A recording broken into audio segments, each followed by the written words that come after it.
Hi there. Welcome and welcome back to everyone joining us on Rooted to Thrive Conversations that Elevate Our Humanity podcast. It's your friend Rochelle, aka Professor P.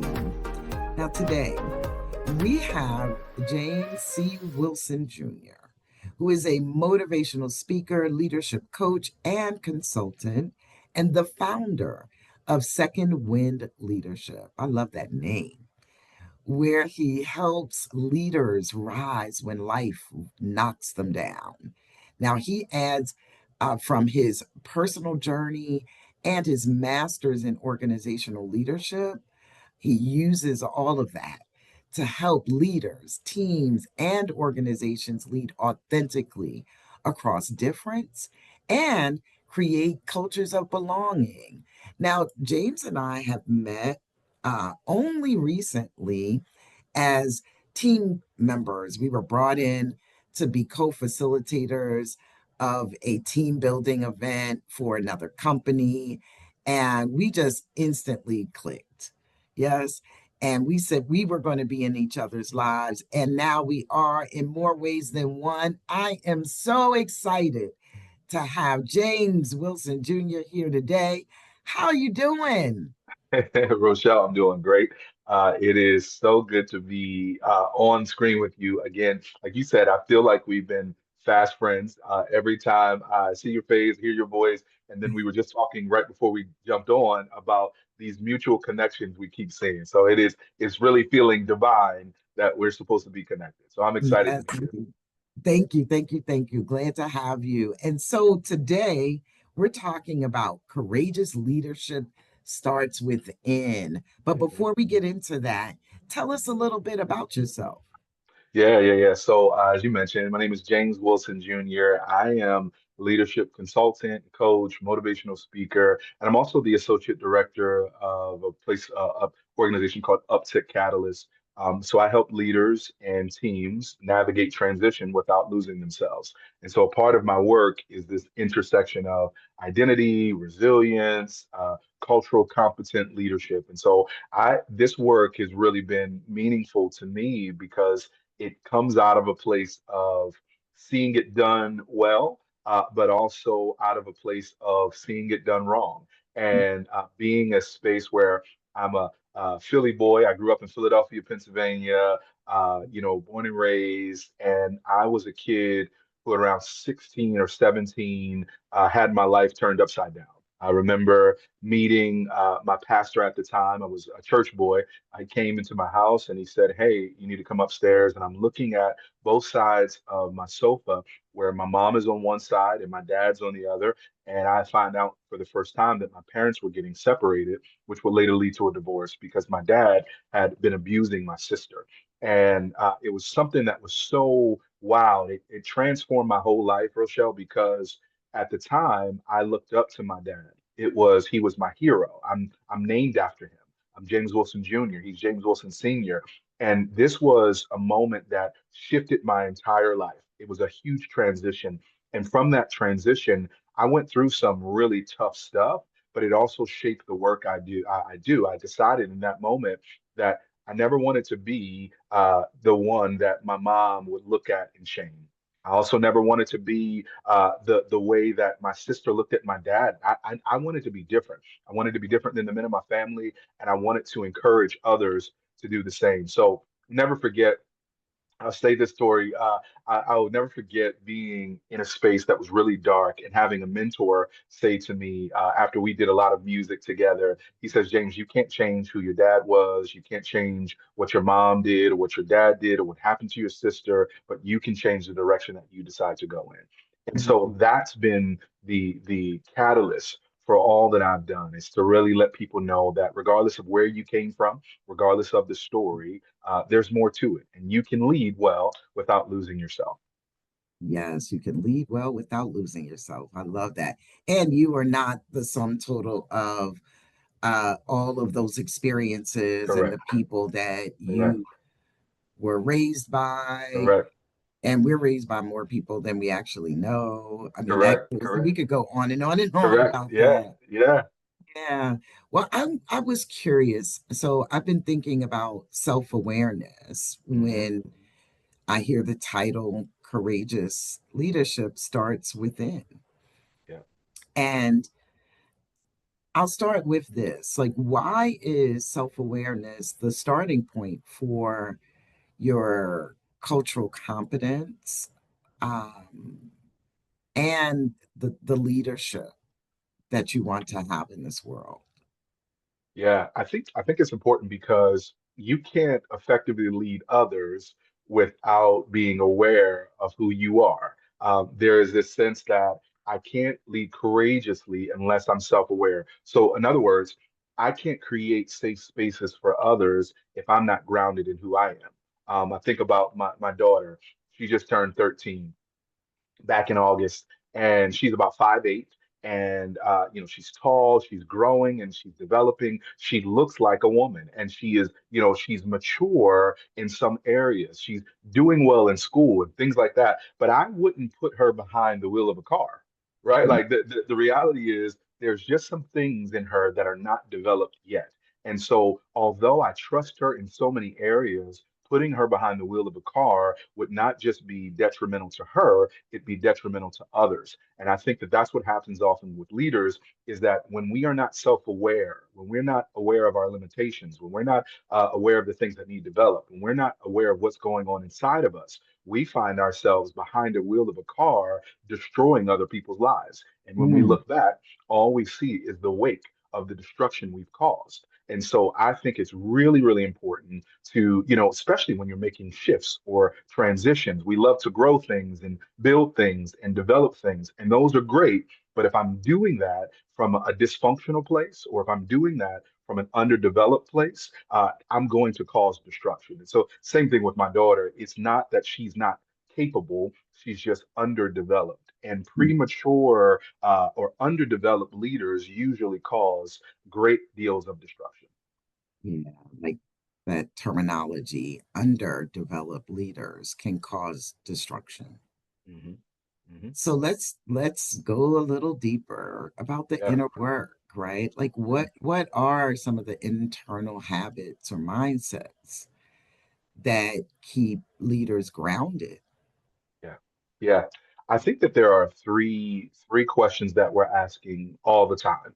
Okay. The three questions are identity, belonging, and purpose. I think when we look around, we're always trying to figure out who am I, and we're trying to navigate not only who am I, but where do I fit, and not only where do I fit, but what am I called to do here? Why am I here?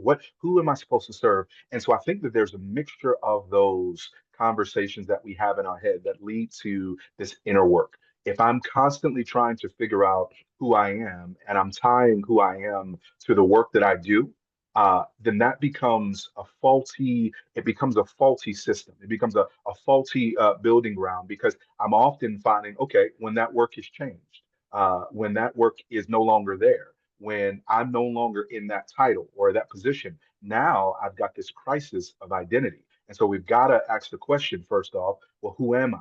Right? So who am I apart from what I do? Who am I? And I think that you need to have a deeper grounding. And so I think for me personally, that's where my faith comes in to really begin to say, well, what is this deeper grounding? What is this divine designer? What does this person say about me? And well, how do I get my identity there? And so then I also need to think through my the places I belong. And those are things like our identity is often shaped and developed in the community that we're raised in. I mean, I as much as I hated my dad at a portion of my life, I had to come to a place of accepting that, well, this is my dad. And no matter what I do, every time I sign my name, I'm reminded. Every time I look in the mirror, I'm reminded.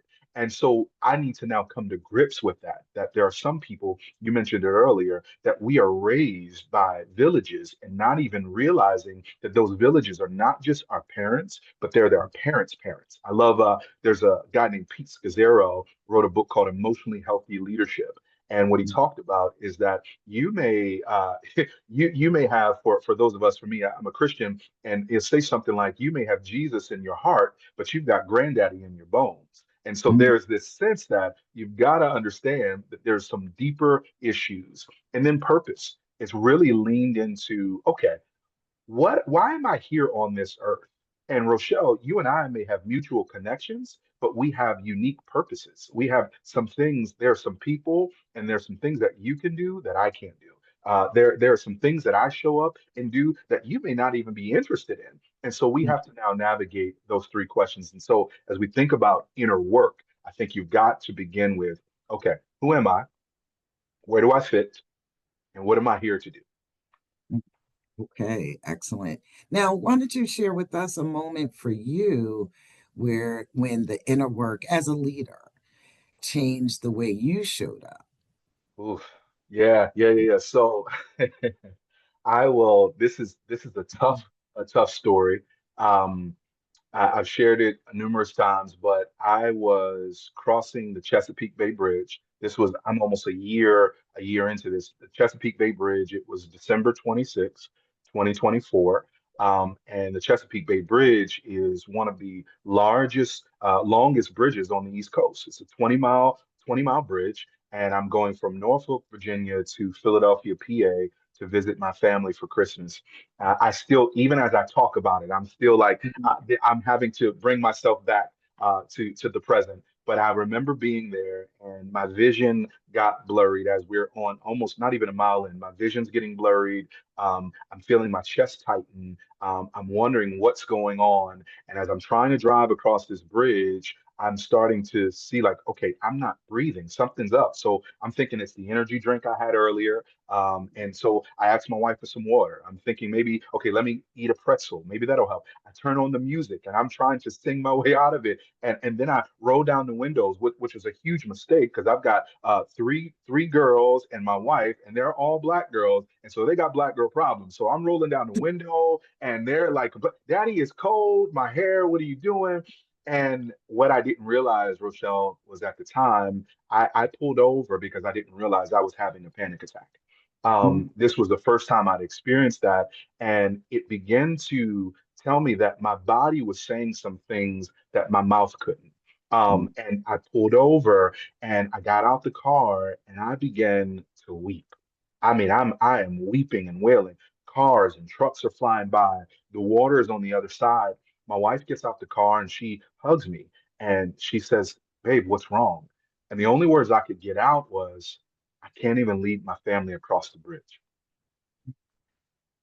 And that moment solidified something in me that I had been leading at a very high level, doing some really cool things, but I had lost myself in the shuffle of leadership. That I was thinking that it was all about just crossing the bridge, but I didn't pay attention to how I was crossing the bridge. I mm, didn't pay attention to what I was bringing across the bridge. I wasn't paying attention to who was in the car with me in crossing the bridge. I wasn't paying attention to what's going on with me. And so that moment, Rochelle, really, this was the birthing of second wind leadership. This mm, was the birthing of even the transition in my own life because it was a pivot point. It was a point that I couldn't go back. I just realized it was like, man, and what sparked it, if I could be honest, what sparked it was about, I would say, almost months before that, I was in a counselor's office, my therapist's office, and I mm, was frustrated. And I said to him, "Tell me what's going on." I had come back from a trip from Africa. It was a great trip. I went back to work and I'm feeling all disoriented. And I'm sitting in his office and I'm just like, "Tell me what's up. Like, I need to know. I just need to kneel. Give me answers." And he says to me, "Well, I don't want to give you a diagnosis because I don't want you to attach your identity to this label and then you begin to live out this label." He says, "But if I had to, because you're pushing forward," he says, "I'm always doing a working diagnosis so that I can give you proper treatment." But he says, "If I had to, I'd say that you were navigating adjustment disorder with some anxiety and depression." And I mm, said, for the first time, I'm sitting there like, ah, wow, mm, I knew something was wrong with me. I knew I wasn't crazy, right? But then I sat and I said, wow, I'm that guy. So thoughts of shame and guilt started to flow over me because I'm like, wow, I've been this guy. But then the other part was, wow, I'm that guy who's judged other people for having things and not realizing this whole time that I've been functioning in a way that hasn't been the best. And I unintentionally have probably been creating environments and culture that's been destructive because I was underdeveloped. And so it started a journey for me in therapy that showed up because I kept pressing it down. I had this revelation, but I kept pressing it down until I finally got to that bridge and my body said, enough is enough, player. Like we can't keep going on. Like you gonna have to stop, and we're gonna have to pay attention to what's going on inside of you. Yes, yes. And the body will do that. Yeah, When we push it down enough, it's like, yeah, no, but it's going to come out one way or the other. We yeah, haven't gotten your attention yet. yeah, So here is something yeah, crossing that bridge. yeah, yeah. My. Can I tell you, my heart started racing, Mm-hmm. mention the bridge, because I Mm-hmm. avoid that bridge Mm. at all costs. Wow. 20 miles is too much. I can't do it. Yeah, So, like, it's just too much. yeah, yeah. But I understand. And first of all, you were doing this on my birthday. Mm. This happened on my birthday. Wow. Maybe that's Wow. when we connected. I don't know. Maybe that's a connection. Mm. Maybe that is why. But I heard you loud and clear, man. You said, I can't even leave my family across the bridge. Yeah, yeah, yep, yep. Mm. And even though it wasn't in your consciousness the way it was that day, to say, I can't even lead my family across the bridge suggests to me that there was something brewing. There were some thoughts. There were something was happening before that. Yep, yep, yep. Yeah. Just a little curious about that too, for the leaders who might miss some of the signs. Yeah, yeah. No, it was there were a lot of things that were brewing before that. So I Mhm. had man, I had gone to almost a year before that, right? I'd gone to Africa. Well, it wasn't a year, it was February 2024. I'm in Africa, and a friend of mine had said, "Hey, we need you to do some leadership development in this place." And I'm like, "Cool." And it's like, "You're the guy." I'm like, "Cool." So I'm meeting with about 40 or 50 pastors for about 4 days straight. And I had designed this program. Hey, we're going to lead my framework. But one of my frameworks is this sustainable leadership framework. It's that you need to lead yourself, you need to lead in relationships, you need to lead your team, and then you lead the organization. And so I brought this into the context for the church. And here I was having this moment where I don't remember how much I slept, but I was so alive. I was just like, man, this is the greatest thing ever. And I felt in that moment what I would call this divine voice of saying, this is what I've called you to. This is what you're supposed to be doing. And I don't think it was Africa. Maybe it is, but I don't know if it was Africa as much as it was this is the work. This is how I've designed you. And I said, okay, cool. I listened. And then what happened was, Rochelle, I got back on the plane. I went back to my job. I get to my job to our first meeting of the day. It was a Tuesday. And I was just like, this ain't it. Mm. This ain't it. And so the reason why this was such troubling or so troubling for me to say is because just a month before I had launched this campus. I launched the church campus. And so everyone had been praying about this moment. We had all, just been talking about it. My family and I moved from Newport News to Norfolk, Virginia. Now, granted, it's only about 45 minutes away from each other, but there's a bridge that separates. It's called the HRBT, the Hampton Roads Bridge Tunnel. It separates. And so it's a completely different world.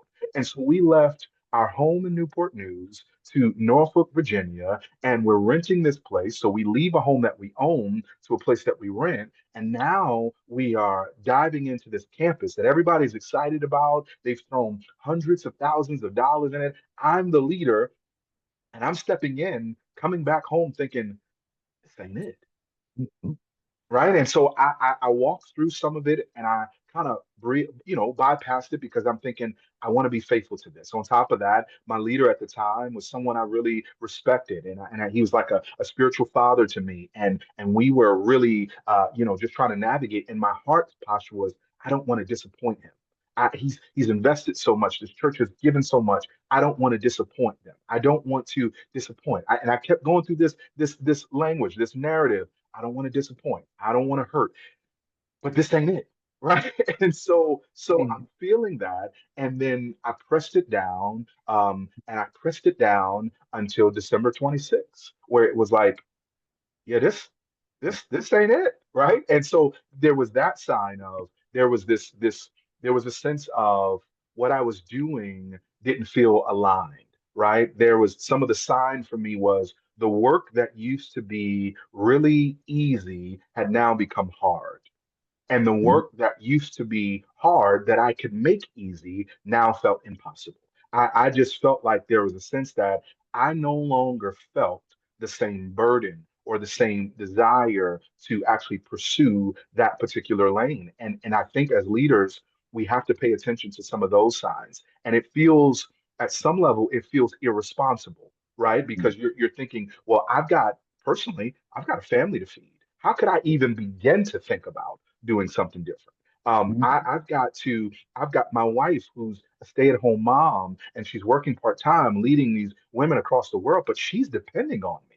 My daughters, 13, 11, and 9, they're depending on me. The pastor at the church, these church people, this congregation, they're depending on me.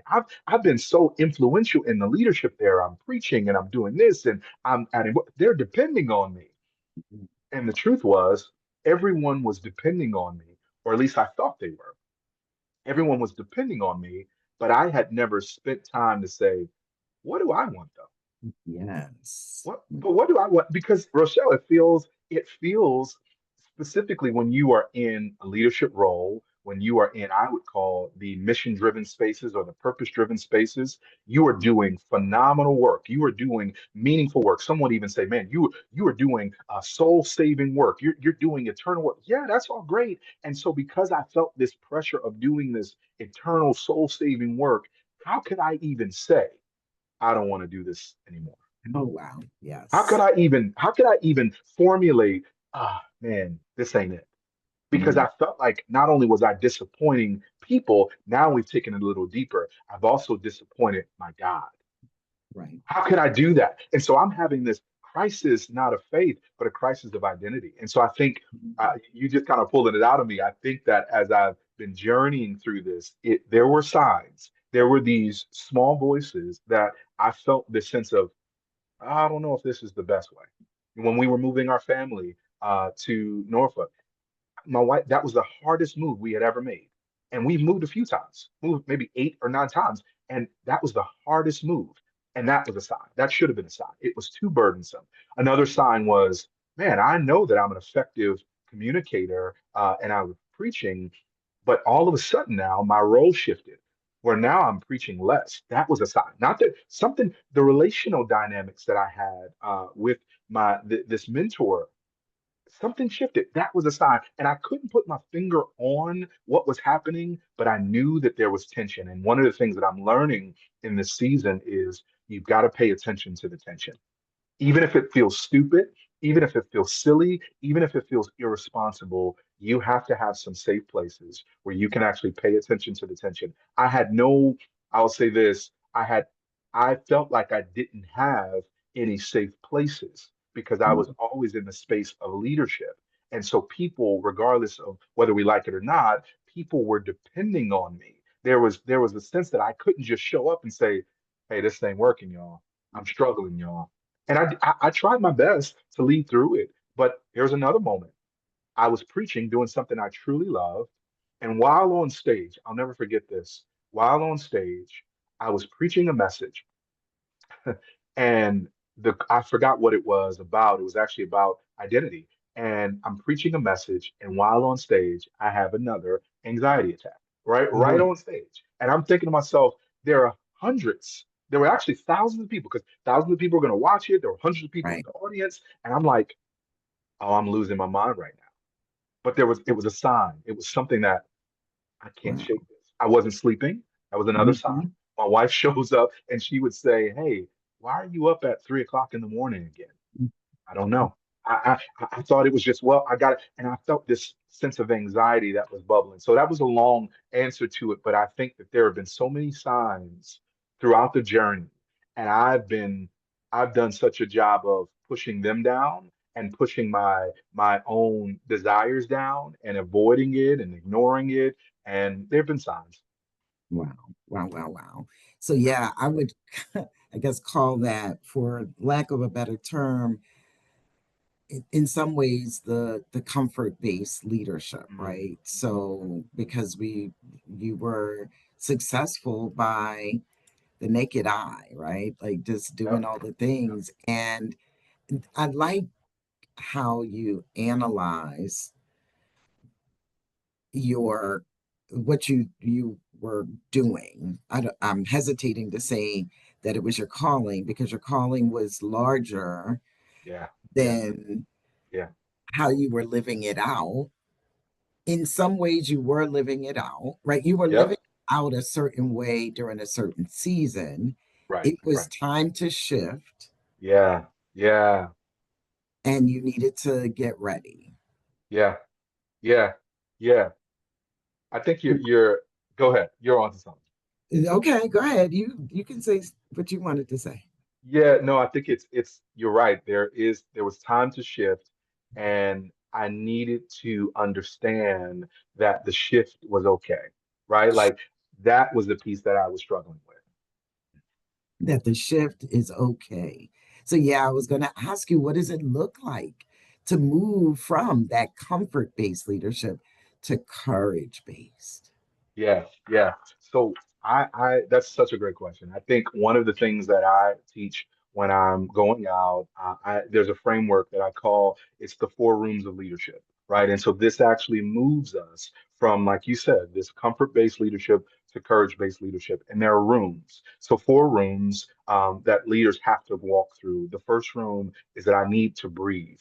Right? This breathing room. You ever heard someone say, I just need room to breathe. I need breathing room. Yes. What that breathing room is I need to get clarity. I need to figure out what's happening. I've got to slow down long enough to identify what are my patterns? What are my biases? What's the story? How am I showing up?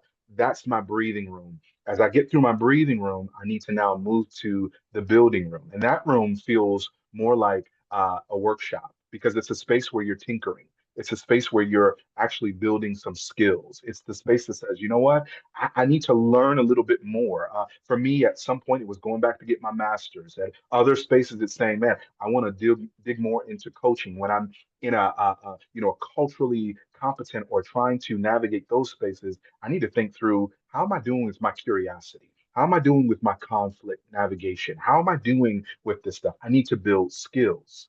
But the other room now is I've got my breathing room, my building room. Now I need a becoming room, a room that feels more like, and this is a tough room because it feels more like a refining fire. I get the vision that it's hot. It's like a blacksmith's space where you're being refined. There's been some chiseling. There's some change because what's happening is you're aligning your identity with action. You're actually beginning to say, okay, this is who I was. This is the story that I told myself. This is what happened to now stepping into here's who I want to become. Here's who I want to become. And that gap, that bridge, right, is really difficult. That bridge is saying, I can't lead my family anymore. But it's also now saying, okay, there's something more here, and I need some anchors to help me get through there. But the last piece is I've got this becoming room that helps me get it. But then the last one would be there's a belonging room as well. And that was the room that I think leaders, we often forget about. It's the room that I not only am shaping culture, I need to actually be on a team and leading a team, but I also need a team where I'm not being the leader and I'm being poured into. And those are spaces that sometimes can come really difficult. I'll share this with you because I carry this card around with me everywhere I go. Um, this framework for me, this four rooms of leadership was something I've been walking through personally, and it's something I've been studying because I've gone through breathing, I've got the building, the becoming, and the belonging. The crazy thing about the belonging is that it came out of something I didn't expect. When I had this panic attack on the bridge, Ashley, my wife, she got in the car, she started driving. And I said, oh, I needed that. Right. And while I'm in the car, we started playing some music, and my daughters, they were putting their hand on my back. And they were, just kind of praying for me and saying, Daddy, it's okay. My middle daughter, she's in the back of the car. And usually in times of challenge or conflict, she shuts down. When it gets too tense, she shuts down. So I was nervous about how are my girls seeing me in this moment. But my middle daughter passes up a note to the front of the car, and I carry this note with me everywhere I go. Here's what it says. It says, "You are brave. You are strong. You are enough. You are kind. You are loved. You're amazing. You are the one and only James." And she signed her name, Kelsey. This is my 11-year-old daughter. And I was trying to be a hero in this moment. But what I really needed was my team. What I Yes. really needed was a space to belong. Those words I carry with me every single day because there are moments in my leadership where I'm tempted to be on the bridge and wanting to go back, but I'm reminded that I've got some folks in the car with me that we've got to go forward. We've got to actually keep going. And I'm doing the steps. I'm going through the work. I'm doing the work. I'm becoming, but I need my Yes. community to remind me. I'll share this last one and then I'll shut up. This thing got me coming back over the bridge. So that day, Rochelle, December 26th, I was going, we did family. A couple days later, I needed to come back home. Now, that bridge is something serious. I don't want to go back, and I don't feel like I have the capacity to drive. So, my father in law, man, I'm trying not to tear up. My father in law says something to me while we're there. He says, I'll drive you across the bridge. I said, what? No, you don't. You don't need to drive me across the bridge. I'll figure it out. I'll get it. We'll figure out something. I'll get on the train. I'll do something. I'll figure it out. And he says, no, oh, I'll drive you. So he let the day go by. He says, listen, if you want, I'll drive you. So he kept pressing it. And I'm just like, all right. So it was almost to the spot where I didn't have an out. He just made it so it's like, I'm going to take you across this bridge. And Rochelle, I told him when I got in the car, this was a 6 hour drive. This I had never, let me put it this way. I've never had a man drive me 6 hours across a bridge. So it began to shift my perspective. It made me super humble because this was the longest conversation that him and I had, and he just spoke life into me. And I knew when we got towards the bridge, he was doing something because he's also a family and marriage therapist. He was doing something that I started to pick up on. When we got to the bridge, he starts telling me, "Man, look how beautiful this is. Right. Wow, look at how great this is. Oh, Mhm. this is good." And I knew what he was doing, but I also was like, I really needed this. And Mhm. I told him how thankful I was because I needed somebody to help me get across the bridge. And I think Mhm. that that's as leaders how we move from comfort-based leadership to courage-based leadership is that we need people to help us. You Mhm. and I are engaged in a coaching Mhm. relationship. You have Yes. been such a joy and a privilege to work with because I need somebody in this new season to help me across the bridge. And so I've Yeah. been grateful for your leadership. It's been coming out of places that I didn't expect, but I've been open to it. I am so grateful and thank you for sharing that we are in that relationship. I was like, well, I don't know if we can share. Oh, sorry. No, I didn't know. I was like, it's up to you, right? That we could share that we're in that relationship. I have to go back to, is it Chelsea, the 11-year-old? Kelsey. Yep, my daughter. Kelsey. Yeah. hmm Yeah, she saw you. hmm hmm She saw beyond hmm what was happening in that moment. Yeah. Yeah, Yep. like she saw your need, She literally. saw me. Yep. Boy, to have somebody on your team like that. Come on. Come on. Yeah. You need people that see you. Yeah. That are not impressed with you, that are not. having to navigate some of the weird dynamics, but they truly see you, and they're truly their intent is to speak life. I mean, my daughters Yes. they're tough critics. I mean, I've preached Mhm. messages and been Mhm. on stages where they're like, "That's nice." Yeah, you know Yeah. what I mean? Like, But and for them. Yeah. right, it wasn't for me. For Um, them. but to hear that word from my 11-year-old daughter, that she took Yes. the time to write that out and she listened, that she felt what I was going through, and I think that's That's she showed me what empathy looks like, right? yeah. She said, "Man, I see you. I'm stepping into this thing with you. It's hard, it's challenging. I don't know how the next stage is going to look, but I'm here with you. And not only am I here with you, I see you. You. I Thanks for see you. coming." Yes, I see you. And you don't need to be a hero in this moment, That's it. That's it. That's it. That's it. Mm. right? Now, I'm going to take you somewhere. I don't even know why Okay. this Okay. Let's go. you are not the sum total of any mistakes. You don't have to be this brave, right, strong person to be strong, right? Like Hmm. what Hmm. the world, what culture says is strong, to Hmm. actually be strong. Yeah. And even though you might, because you probably would have stayed in your head longer, Yep. right? Yep. Even on the drive back, right? That's what the therapist, thankfully you have that in a Yes. family member was Yeah. Yeah. saying, right? Like that you don't have to be in your head, like you need to create a new story.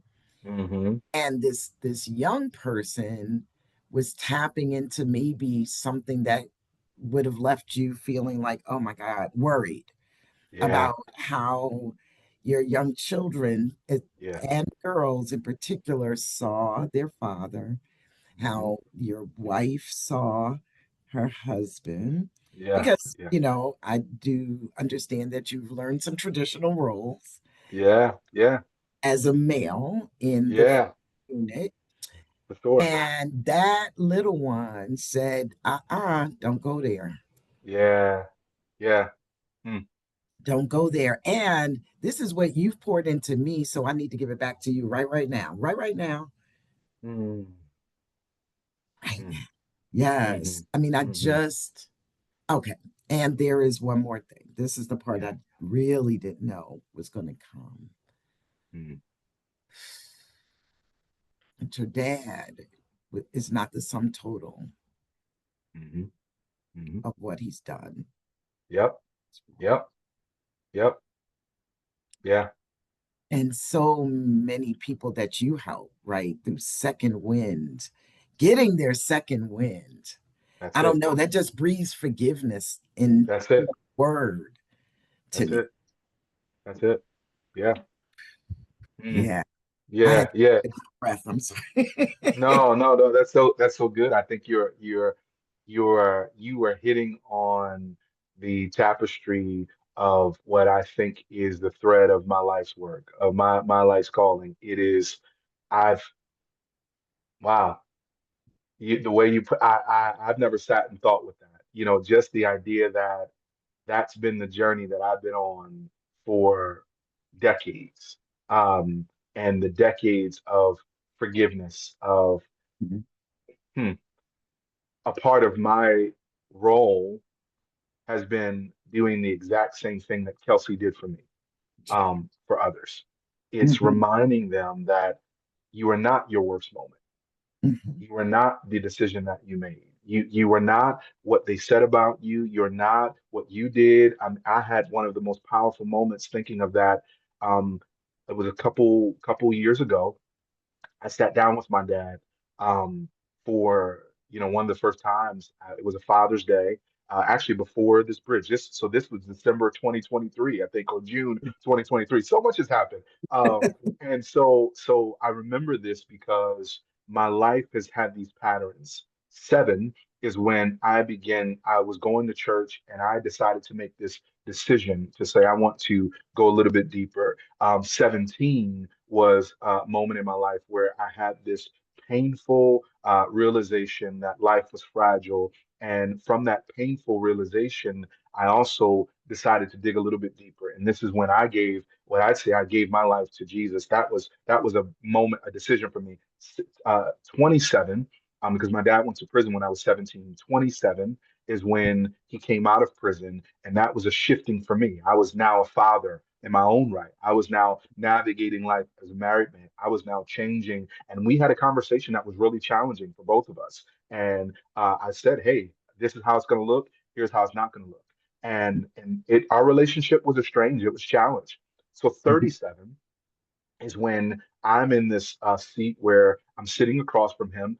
We were in a diner in Philadelphia, right off of what's that, Easton Road near Arcadia University. And we're sitting down in this diner. I think it's called Michael's. And Yes. we're sitting down, and I asked him this question I'll never forget.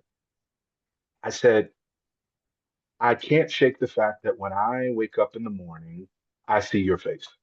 I can't shake the fact that when I write my name, I see your name. I can't shake the fact that you're my dad. Tell me what happened. Mhm. Yeah. And that was it. I said, what happened? And I remember, Rochelle, this was probably one of the longest conversations my dad and I have ever had. And he's in tears. We're both in tears in this Michael's restaurant. And that was the first time that I had saw my dad as human.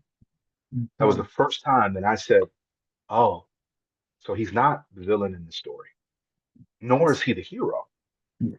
He's just human, just Mhm. like I am. Given the right or wrong circumstances, Mhm. I'm liable to do the exact same thing he did. And so Mhm. it gave me this piece that said, you know what? I'm going to just breathe a little bit. And it wanted fast forward, was run out of time. I realized it, but fast forward, I get to a spot where he calls me one day and he says, hey, what do you think about me becoming a pastor? And I'm like, Mhm. what? And myself, what? So much is going on inside of me. I'm thinking like, man, what? And I can't say the words I might have said in my head on this podcast, but I think to myself, what? And I asked him, I said, I'm not, and I said, well, why are you asking me this? And he says, because I respect you as a man. I respect you as a husband, as a father, and I respect you as a pastor. Mhm. And I said, wow. And that was a moment for me that I saw this divine encounter saying, you know what? I'm changing the story. And so I had the privilege of being a part of his ordination service almost 20 years later, right? And it's so I've had the privilege of being of doing what my daughter did for me in that moment. So what you said is correct, and I don't say this to toot my own horn, but what's important for me in our house, what's important for my wife and I in our house, what's important for us in the relationships and the language that we have is that you see yourself as powerful, that you see yourself beyond the worst moment, that we're not going to spend time. Yep, there's some things that, are hard and we need to address, but I also want you to see who you're called to be. I want you to see and be that change because I think if you start seeing that back to the beginning, if we start having this self awareness, if we start to see who we truly are Mhm. and not just all of the mistakes we've made, now we can show up and lead very differently. Now we can be courageous enough to say, you know what? Yep, I messed up in that moment, but I'm going to own it and we're going Yes. to move forward. Yes. Yeah. Accepting all of who you are is major work. It's like surgery. Yeah, it's tough. It's tough. That's what I mean. That refining fire room, that becoming. I like that. It's probably more like an operating table because you're That's you're right. picking out things and you're moving this over here, and then on top of that, Rochelle, you're exposed, right? Like you're exposed to everyone. Everyone is Mhm. seeing you kind of walk through, and that's the hard part. What you and I do, it's that you are. It's hard to heal in public, right? Right. Because we're constantly helping people and dealing with this and on stages and people seeing us, and to heal through that is very Yeah. difficult. Yeah. It can be difficult, but I will say this. Yeah, that's the performance part of it, though. Yep. Because I think for those of us who see what we do in the world as a calling, Hmm. it's supposed to be public. Yeah. Yeah. Yeah. and we resist it, right? Like, I mean, we resist It it. is. It's like, no, Yeah. all these Yeah. people following me, all of these Mm, people seeing, I mean, I experience having like insights that made sense to adults when I was a kid, yeah. Yeah. like, and taking that in as a huge responsibility to be very Yeah. thoughtful, thankfully, right? Mm, Not everybody does that. But then, fast forward so many decades later, I still was not accepting all of myself. yeah. Yeah. And it, Absolutely. right? Like the good and Good the and bad. good and the still developing part. That's right. That's right. Yeah. Yeah. I get Really you. accept, and I mean from the mundane stuff that people might not think about, like the way I think. Like Mm, I think I often had a concern of being misunderstood. mm, I'm like, I don't hear anybody else talking like that, right? Because you're the one that thinks you're and you. Right. speak it the way it's coming out. That was Yeah. part of the birth of this podcast. Like, just Mm, let it flow, let it yep. fly Yep. Yep. Yep. naturally, and I it's love it. all going to work out. It all works out. But I had to stop being concerned about performance. Yeah. Yeah. That's so Like, real. what's truly inside comes through to the outside. Hmm. Hmm. So be concerned about the inside, which I Yep. think that's what you've been trying to tell us, That's it. That's it. right? And if There's a people lot of have work there. right, and if people haven't have missed it, that there was internal work that had to do with you as as a human being Yeah. Yeah. that upleveled your leadership. Hmm. Hmm. Yeah. Yeah. They That's cannot true. be separated. Can be. Hmm. Right? I Because would dare say the higher you go in leadership, the deeper you have to go into the internal work. there it is. There it is. And often people try to be less vulnerable. Like you Hmm. said earlier, you feel like, and you shouldn't put all of your burdens on the people who are following you because they're looking to Yeah. you for strength. You need Yeah. to look for with that's the belonging piece, right? Look for your team to lean on. Yeah. Yeah. Sometimes that looks like your children, your partner, your intimate partner That's for life, right. That's right. That's right. your extended family, like your That's father. right. And then there are mentors and there are, right? Like Yep. there are Yep. other people. There's new communities that you haven't found yet. That's right. That's right. Yep. I decided to experience joy, like decided. Mm. I know that I can experience joy from the inside out, Yeah. Yeah. right? Then, again, this is around 5 years ago. I mean, when I had some exponential change in the last five Mm. years, right? And here it is 5 years later. I get connected by somebody who listens to this podcast. She's a mutual friend of a friend. Hmm. And she said, oh, I think you should meet this other lady that lives where she is in Chicago. Hmm. Hmm. She connects me to the woman. Based on our 15-minute conversation, I said something that made her invite me to Mm. a collective of other women. Like her friend was starting this collective or continuing it, and it Hmm. was called Joy Anyhow. So my ears Mm. perked up. I have like this whole new community of people who are pursuing joy from the Wow. inside out, Wow. like living it. Can you? I mean, Wow. from that day I spoke that 5 years. Yeah. Yeah. So yeah. I don't know any of these women. I mean, I know them now, Mm. but I did not know any of these women. Mm. Mm. I Yeah. am where I'm supposed to be by leaning in and having courage. And for me, it was pure self acceptance Yeah. Yeah. Yeah. That's so good. That's and good. getting like weeding out the distorted parts Mm. Yeah. Yep. because there was Yeah. some distortion in there, that I Hmm. carried from some trauma. Yep. Yep. It's Yeah. tough. Yeah. That's good. It's good. I don't want to get going again because I know I'm there's not, so much I can go. I want to honor your time, but there is a distinction that we have to make. Some of the work I'm doing with intercultural communication, and it is Mhm, really understanding that we all show up often with the false stuff. mhm, And that false stuff has to be identified and really challenged. And you've got to dig in. Why am I showing up that way? And then there's a true self, right? That's when we show up as who we really are. But then there's something even more beautiful than that. There's this future self where it's like, oh, and I want to make decisions now that my future self will be proud of.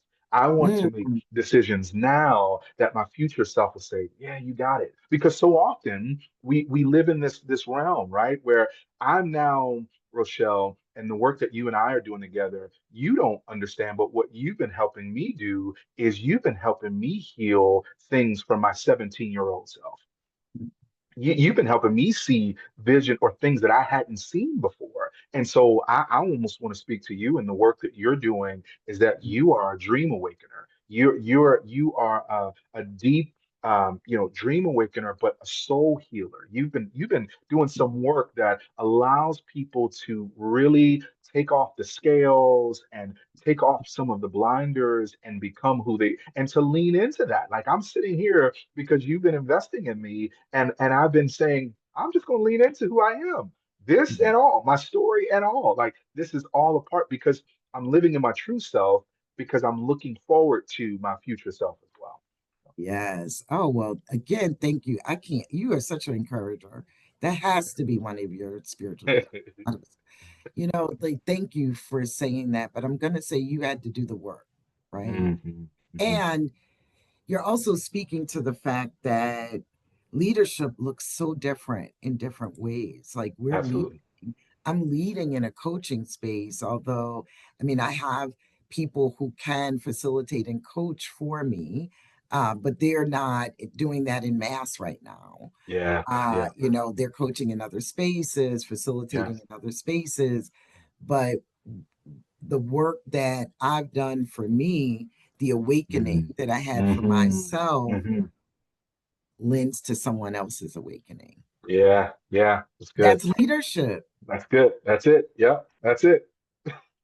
Yes, That's it. self leadership. I mean, some people call that self leadership, right? Yes. Um, Yes. it it just shows how influential we are, interdependent we are on this Yep. planet. Absolutely. Absolutely. You Yeah, have to be. Yeah. yes, indeed. So, before we close, please give us any final advice. What's the first internal practice that maybe our leaders listening should Yeah. begin or can begin that helps Mm. strengthen them? Yeah. I would say, I would look back at the rooms, and I would say go start at the breathing room, right? Because if you skip the room, you skip transformation. And so starting with slowing down and get curious. Right? No judgment, no, I've got to fix, no, this needs to look like I should have been here, I should have done this. I would start as a leader, find a space where you can breathe. That's what's helped me in the leadership journey I've been on. I've had a couple of spaces where I just can, oh, yeah, and this, and this, and this, and this, and put it all together. And I think as leaders, having a space where, yeah, you don't have to fix things for everybody. Just breathe and get curious and ask the question. My therapist asked me, and it really got me. He says one time, he says, you meet a lot of people's needs. Um, how do you get your needs met? I'm like, oh my God. Okay, here we so Right. he said, what do you do with your stuff? And I think that we've got to get curious as leaders to take a moment to breathe and realize what's been going on with me. If you haven't already, I would suggest any leader needs to have some type of coach, therapist, spiritual director. You need something, someone outside of your system that can help you see the system you've been living To see it, yes. Help to see the system. in. Hmm. So I hear slow down, get curious with Yeah, no judgment, yeah. and get help to see the system that you've been living Yep. in. Yes, yes, Absolutely. and Absolutely. yes, yes, Yes. yes. Yes. James, this has been phenomenal. Thank you. I Thank want you. to thank you. I'm thanking Mm, you on behalf of the Rooted to Thrive tribe. You know, I come made on. that up. Like we tribe. And can you please tell us how can people find you after this episode? Yeah, two ways. You can look at jameswilsonjr.com. That shows you all of the places or speaking and connecting with Second Wind Leadership, or also uptick.org. And that's part of some of the work I do as well. So jameswilsonjr.com, uptick.org. Excellent. And we will have that in the show notes as Awesome. well.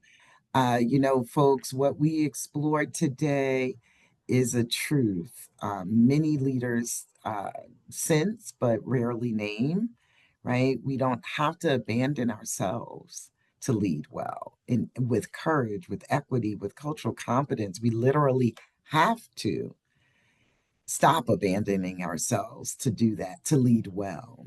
And when we do the inner work, when we examine our assumptions, stretch our capacities, choose courage over comfort, we become leaders that can build spaces where everyone feels safe, seen, and valued. The systems around us may be imperfect, but we get to decide how we show up inside of them. So as you step back into your leadership, ask yourself, how can I lead in alignment with who I am and in service of who we all can become? That's where the work can begin. I'm Rochelle Peterson-Ansari. I want to thank you all for stopping by, listening to the end. And if you haven't already, subscribe to this Rooted to Thrive podcast. Share this episode. And until next time, lead with courage, stay rooted in truth, and keep choosing practices that protect your dignity for yourself and for others.